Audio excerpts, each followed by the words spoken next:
First story, the snow that remembered. The first time I noticed it, I blamed the wind. It was late January. The kind of cold that makes your breath feel thick, like you're exhaling something heavy. I'd moved into the old rental outside town because it was cheap and isolated, and isolation felt like a cure for everything. No neighbors close enough to wave at. No streetlights. Just white fields and a line of pines that looked black in the daylight. That night, the storm came in quiet. No dramatic thunder, no howling, just snow falling like someone was sifting flour through the sky. I watched it from the kitchen window with a mug of tea, enjoying the calm. The house creaked the way old houses do, like it was settling into the cold. When I went to lock up, I noticed the footprints. They ran along the porch, right beneath the window, as if someone had walked up and paused there. The prints were too clean, too fresh. They cut across my own boot marks from earlier in the day. I leaned down and touched one. The edges were crisp. Whoever made them had been there minutes ago. I checked the yard with my flashlight. Nothing moved. No figure, no distant engine. Just that hush of snow-swallowing sound. I told myself it was probably a deer. Or maybe I'd tracked snow onto the porch, and it formed something that looked like a footprint. Your brain will do that when you're alone. Still, I set a chair under the doorknob and went to bed. At 2:13 a.m. Something tapped the glass. Not a branch, not hail. A slow, deliberate tap. Tap. Tap on the bedroom window. The sound carried through the room like a finger on a drumhead. I sat up in the dark, heart knocking against my ribs. The tapping stopped. For 5 long seconds, there was nothing but the low hum of the heater. Then I heard it scraping, soft and gritty, like snow being pushed aside. I didn't want to look, but I did anyway. There was a shape at the window, a head, pale in the moonlight. A face pressed close enough that frost bloomed around its mouth on the outside glass. Except it wasn't a face, it was snow, packed into the suggestion of once-smooth cheeks, hollow eye sockets, a mouth carved into a small, patient smile. No carrot nose, no kohl, just a blank imitation, like someone had tried to remember what a human looked like from far away. My breath caught, and the mouth outside widened. Not because it moved, snow doesn't move like that, but because the edges of the carving deepened. As if something invisible had pressed a finger in and pulled. I slid out of bed and backed into the hallway. I didn't run. Running would have felt like admitting it was real. When I flicked on the hall light, the tapping returned, faster, eager. I grabbed my phone and called the only person I knew in the area, my landlord. Hank, a man who answered every call like it offended him. He picked up on the 3rd ring. "If this is about the heating, something is outside," I whispered. Silence. Then, in a voice suddenly careful, "Don't open any curtains." I stared at the bedroom doorway. "What is it?" "It's just winter out there," Hank said. "It likes to see if you'll help it." "Help it do what?" His breath hissed through the line, like he was deciding whether to tell me. "Make a copy." Tapping slowed again, tap. Like it was listening. "You're messing with me," I said, but the words had no weight. "I'm not," Hank replied. "If you look at it too long, it learns you. If you let it in, it keeps you." A sharp crack sounded from the living room. Wood or glass, I couldn't tell. The chair under the doorknob scraped an inch across the floor, as if something heavy had leaned into the door from the outside. "Did you lock the back door?" Hank asked. "Yes. Did you lock the cellar?" My stomach tightened. The cellar door was in the kitchen. I never used it. I never thought about it. I don't know. Hank didn't swear. He just exhaled like someone who'd watched a storm roll in too many times. "Go to the bathroom. Bring salt." "Salt." From the kitchen, he said. "And don't look out any windows on the way." The tapping at the bedroom window became a steady drumming. A rhythm. A pattern. I moved through the dark house with the phone pressed to my ear, eyes fixed on the floor. The kitchen was colder than the rest of the house, the air sharp and damp. The cellar door sat beneath a thin dusting of snow. Snow. Inside, I froze. Hank spoke softly. "Listen to me. Don't step on it." I looked down. The snow wasn't scattered randomly. It formed a trail small, careful footprints leading from the cellar door. To the base of the stairs, they were barefooted. The cellar handle turned on its own. Not violently, not like in movies. Just a slow twist, testing. I backed away, clutching the salt like it was holy. The heater clicked off somewhere. The sudden silence made the house feel huge. From the cellar, a voice came up through the thin wood. It sounded like mine, but wrong, like someone repeating words they'd heard once, trying them out. "Could you help me?" it said, and from the bedroom behind me, the tapping stopped, because it didn't need to knock anymore. A soft crunch sounded on the hallway, carpet snow being compressed by weight. I didn't turn around. Hank's voice sharpened. "Bathroom." Now, I ran.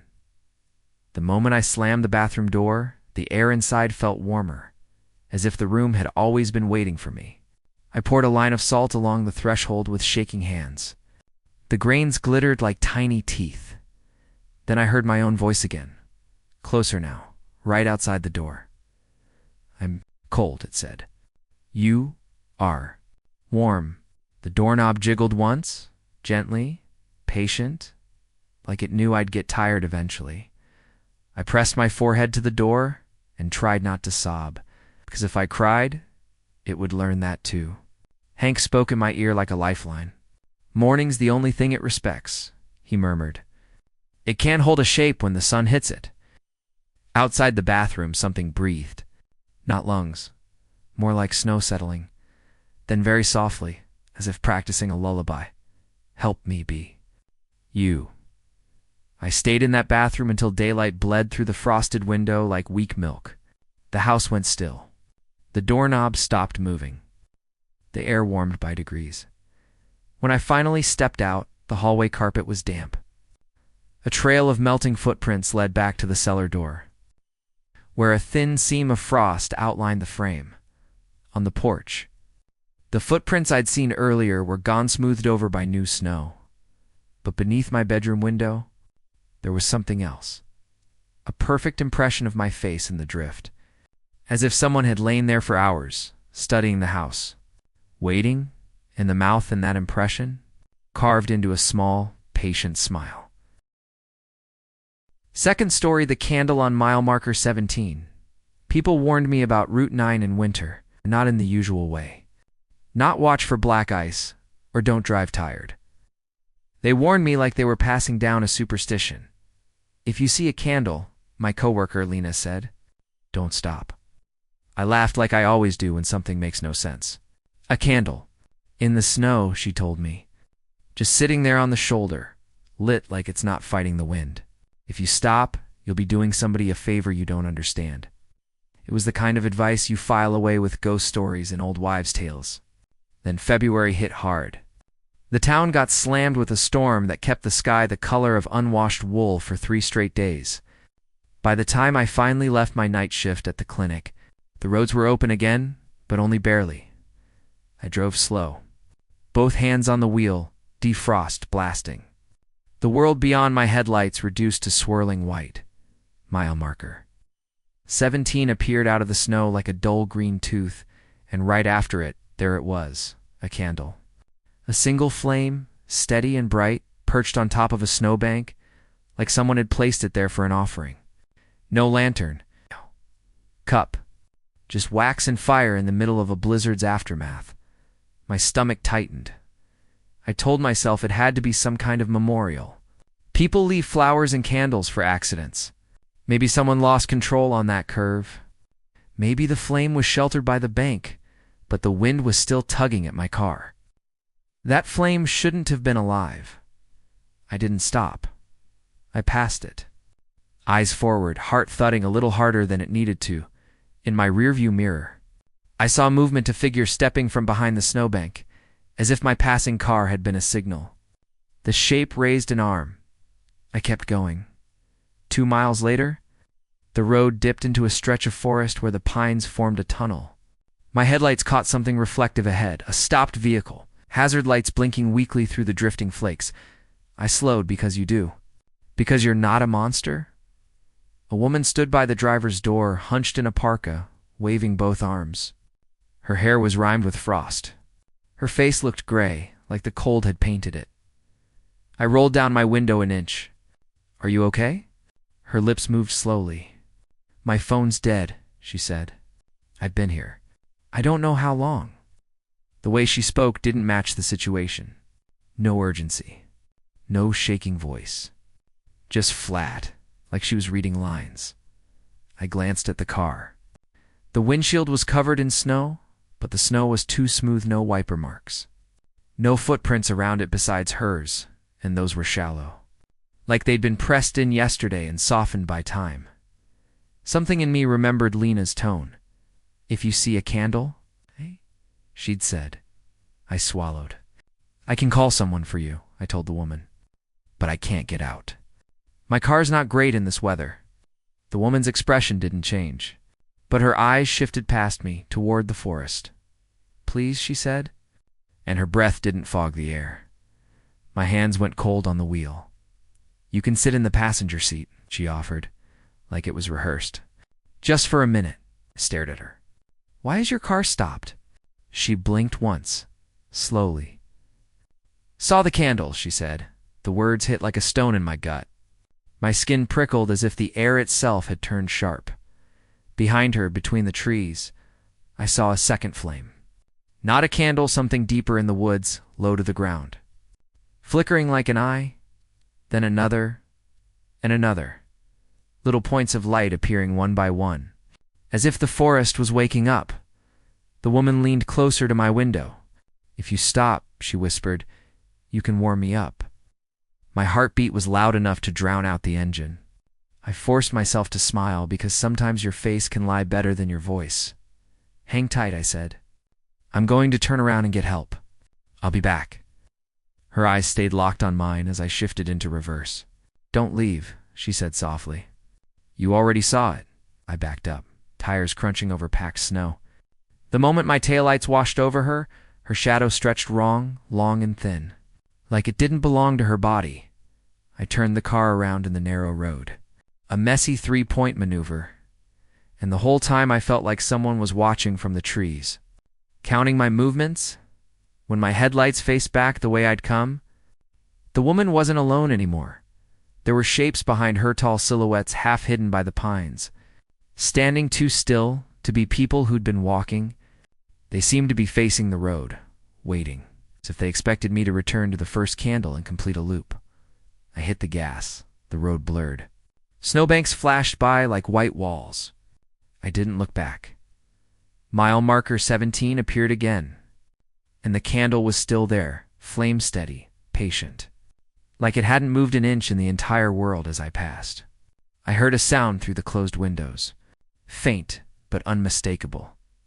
A tapping. Not on my carn, the inside of my skull. Like a gentle insistence, the candle's flame bent toward me as I went by, as if pulled by my motion, and then in the rear-view mirror, I saw the figure step out again, raising its arm, only this time. It wasn't waving, it was holding something small and glowing in its hand. A second candle. I drove until the clinic's lights showed up again, bright and human. I parked under them and sat there shaking, pretending I was just tired. When Lena came out for her shift, I told her what I'd seen. She didn't look surprised. She just nodded once and said, "Did it follow you?" "I don't think so," I whispered. She tilted her head, listening to the wind. "Good," she said. "Because if it does, the candle won't be on the road anymore." That night, I dreamed of a flame that didn't burn wax at all. It burned time, and somewhere on Route 9, something waited with a match. Threath storied the lodge with no mirrors. The reservation email looked normal. The lodge looked normal. That's how these things start. Nothing screaming danger. It's nothing dramatic enough to justify turning around. I'd booked it because I needed a break. A cheap winter getaway. One night alone, a fireplace, some snow falling outside the window like a screensaver. I told myself it would reset my brain when I pulled into the parking lot. The world was quiet in that deep, muffled way only fresh snow can make it. The lodge sat between tall spruces, warm light in the windows. Smoke rising from a chimney. Inside, the lobby smelled like pine cleaner and old wood. A man behind the desk greeted me with a smile that didn't reach his eyes. "Welcome," he said. "You're in room 12. He slid the key across the counter. It wasn't a card. It was an actual brass key on a heavy tag. I glanced around. No other guests? His smile twitched. Not tonight. I signed the paper. He watched my pen like it mattered as I turned to leave. I caught myself looking for my reflection in the lobby mirror, habit more than vanity. Except there wasn't one. Not in the lobby. Not over the fireplace. Not behind the desk. Just blank walls and a framed painting of a snowy lake. Where are the mirrors? I asked, half-dashed joking. The man's gaze didn't flicker. "We took them down," he said. "Guests complained." I laughed. "Complained about mirrors?" "Complained about what they saw," he corrected, voice soft, polite. "Enjoy your stay." The hallway to room 12 was carpeted and too quiet. My footsteps sounded swallowed, like the building was made to absorb noise. When I unlocked the door, the room welcomed me with warmth and a soft orange glow from the fireplace. Everything looked carefully arranged. The bed was made tight. The curtains were drawn. A bowl of mints sat on the dresser, and above the dresser, no mirror. There was a spot where one clearly should have been, two small holes in the wall where screws had been removed. Someone had patched them, but not well. The paint was slightly different, like a scar. I shrugged it off. Old lodge quirks. Maybe a guest had broken the mirror and they hadn't replaced it yet. I unpacked. Made tea sat in the chair by the fire. That's when I noticed the sound. A faint scraping. Intermittent, like something being dragged across carpet in the hallway. It came and went with no pattern. Too light to be a suitcase. Too slow to be footsteps. I put my ear to the door. Silence then, very softly a whisper. Not words, just breath. I stepped back, suddenly aware of the key in the lock. I turned it again, double-checked it, then slid the chain across. The scraping started again, closer this time, then stopped right outside my door. I held my breath. A knock came. Gentle and slow. I didn't answer. Another knock, polite like room service. Then the voice muffled through the door. "May I come in?" My stomach dropped. I recognized it. It was my voice, my exact tone, my exact cadence. I stared at the door, frozen. "Who is it?" I asked, throat tight, silence. Then again in my voice. "May I come in?" I backed away until my legs hit the bed. My mind tried to assemble an explanation. A prank, an echo, someone with a recording, anything. The chain rattled softly, as if something on the other side had touched it. Then the whisper returned, breath close to the crack under the door, like someone kneeling. A thin line of cold air seeped into the room.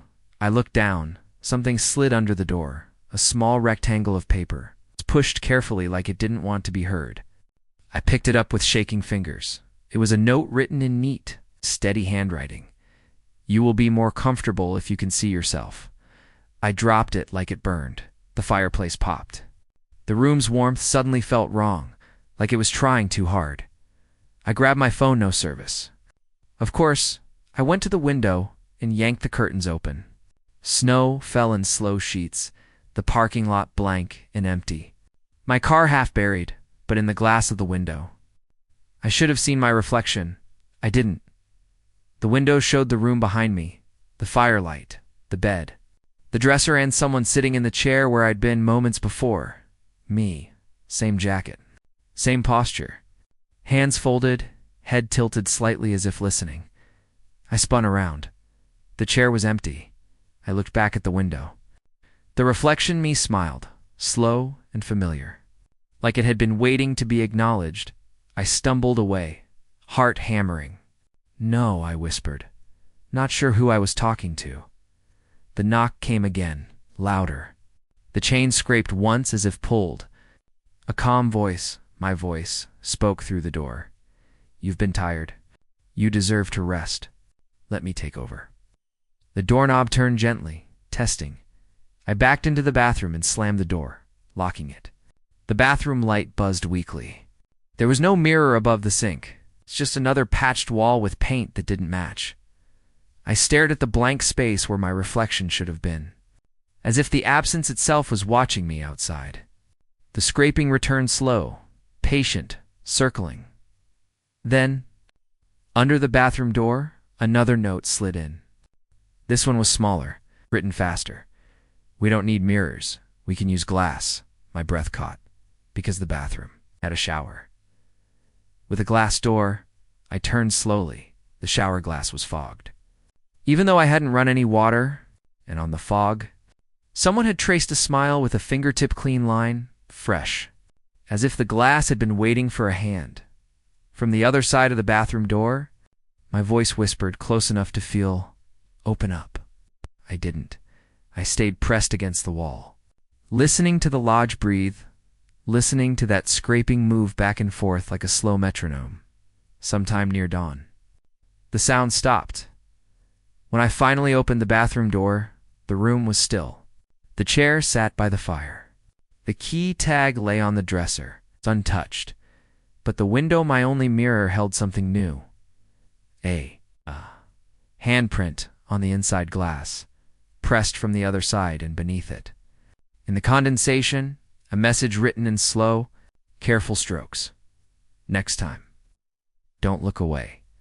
I left as soon as the sun climbed high enough to make the snow sparkle like broken glass. I didn't stop at the front desk. I didn't return the key. I just drove until the lodge disappeared behind the trees. And even now, months later, I can't stand to see myself in a dark window. Because sometimes, when the room is just right and the light is lie, swear the reflection smiles first. Fourth story, whiteout radio. I keep an emergency kit in my trunk like a responsible adult. Blanket, jumper cables, granola bars that taste like cardboard, a cheap hand crank radio I bought after one too many winter news stories. I never thought I'd use it. The night the whiteout hit, I was on a back road I'd driven a dozen times. Short route home. Barely any traffic. The weather forecasts promised light snow. Forecasts lie. It started as flurries, then thickened into curtains. Within 10 minutes, the world beyond my headlights was nothing but moving white. No horizon. No trees. No sky. Just snow and the faint dark suggestion of road beneath me. I slowed to a crawl. My wipers fought and lost. My phone showed one bar, then none. That's when my engine coughed. One ugly shudder, then another, then silence. I coasted to the shoulder, tires crunching into drift. I tried the ignition again and again, until the battery whined in protest. Dead for a moment. All I could hear was wind scraping snow against the car like sandpaper. I sat there in the dark, gripping the steering wheel, trying not to panic. The snow outside pressed against the windows, thick and fast. If I left the car, I could lose it in seconds. If I stayed, I could freeze. I popped the glove box, dug out the emergency kit, and found the radio. It looked cheap and flimsy in my hands. I cranked it until the little dial lit up. Static filled the car thick. Heavy. Alive. I tuned slowly, searching for a weather station. The static shifted in texture, like waves on gravel. Then a voice came through. Not a broadcast voice. Not polished. Just a man speaking close to the microphone, calm and low. "If you're hearing this," he said, "you've drifted off the main road." My pulse jumped. "Hello," I said, leaning toward the radio like it could hear me. "Is this emergency services?" The radio crackled, and the man replied as if he'd been waiting. "Don't open your doors," he said. "Don't let the cold in." Relief flooded me. "Can you send someone?" My car died. I'm on. I looked out at the white nothing, then at the dashboard. No mile markers. No signs. "I don't know exactly where I am. It's normal," the voice said. "In a whiteout, the road forgets itself." I swallowed. "What road is this?" Silence then. "A road you shouldn't be on." The static swelled. A second voice slipped in, faint beneath the first. Like someone speaking from another room. Cold, it whispered. I turned the radio knob, trying to clear it. The man's voice returned, steady. Listen to me, he said. You have one job. Keep your eyes on your windows, my throat tightened. Why? Because it's going to try to convince you to step outside, he answered. It always does. I stared into the snow beyond the windshield. The wipers had stopped, frozen in place. Snow gathered on the glass in lopsided clumps, slowly thickening into a wall. I don't see anything, I whispered. You will, the man said. And when you do, don't look directly at it for too long. A hard knock sounded from the rear of the car. I flinched, spine going rigid. The sound was unmistakable. Something had hit the trunk. Not wind, not a branch. A solid, deliberate impact. My breath fogged the inside glass. Something's outside, I said, voice shaking. The radio crackled. I know. Another knock. Closer now in the back passenger window, my eyes darted to it. I could barely see through the frosting. But a shadow moved out there, tall and vague, as if the snow itself had thickened into a shape. Is it a person? I whispered. No, the man said simply. People don't walk in this. The shadow drifted along the window, slow as a tide. A handprint appeared on the glass from the outside, 5 long smears in the snow, clinging to the window. Then, very softly, I heard a voice through the storm. Not the radio. Outside. Hey, it called. You in there? My stomach flipped. It sounded normal, human, a little strained from the cold. Help, it said. My phone's dead. Let me in for a minute. I grabbed the door handle without thinking, then stopped. My fingers hovered on the latch, trembling. The radio hissed sharply, and the man's voice cut through. Don't. The voice outside changed, like a mask slipping. Come on, it urged. Still friendly, still casual. I can see you. Just crack it. The handprint on the window dragged downward, leaving streaks like claws. I whispered into the radio, How do you know this is happening? The man's answer came after a pause. Because I'm listening to you, he said, just like it is. The implication hit me like ice water. I stared at the radio. Who are you? Static surged. The man's voice returned softer, almost sympathetic. I got out once, he said. I thought I was helping someone. Now, I stay on the line. That's all I can do. Another knock, this time on my driver's side window, inches from my face. The shadow slid across the glass. I could feel it there. Feel the cold radiating through the window as if the air outside was pressing in. Open up. The voice outside said, and now it wasn't pretending to sound human. The word stretched, distorted, like the wind was shaping it. The radio crackled. You have heat? Not really, I whispered, teeth chattering. Then you need to make it think you're not worth the effort, the man said. Stillness. No reaction. The shadow lingered at the driver window. A shape leaned close. Something pale pressed against the glass, trying to see in. I forced my eyes to lower, staring at my lap, breathing slow through my nose. My hands were numb, but I kept them still. Minutes passed, or hours. Time gets weird when you're waiting to be taken. The voice outside whispered again, and against the glass. I'm so cold. I didn't move. The radio's static softened. It'll get bored, the man murmured. It wants panic. It wants you to choose the wrong thing. At some point, the knocking stopped. The pressure at the window eased. The shadow slid away like a receding tide. I finally lifted my eyes. The storm was thinning. Gray light seeped into the world. The road reappeared, faint but real. Snow drifted in gentle sheets instead of furious walls. The radio crackled one last time. Drive when you can, the man said. And if you ever hear this station again, don't tune in. Wait, I said urgently. Are you okay? Can you? The line dissolved into static. When the sun finally showed itself, I managed to get the engine to turn over with one last stubborn attempt. It caught with a rough cough, like it hated being awake. I drove home slow, eyes locked on the road. Refusing to look too long at any shadows in the snow, that radio is still in my trunk. And sometimes, when winter storms hit and the world outside turns white and blank, I swear I can hear faint static from the closed glove. Box like something is still on the line.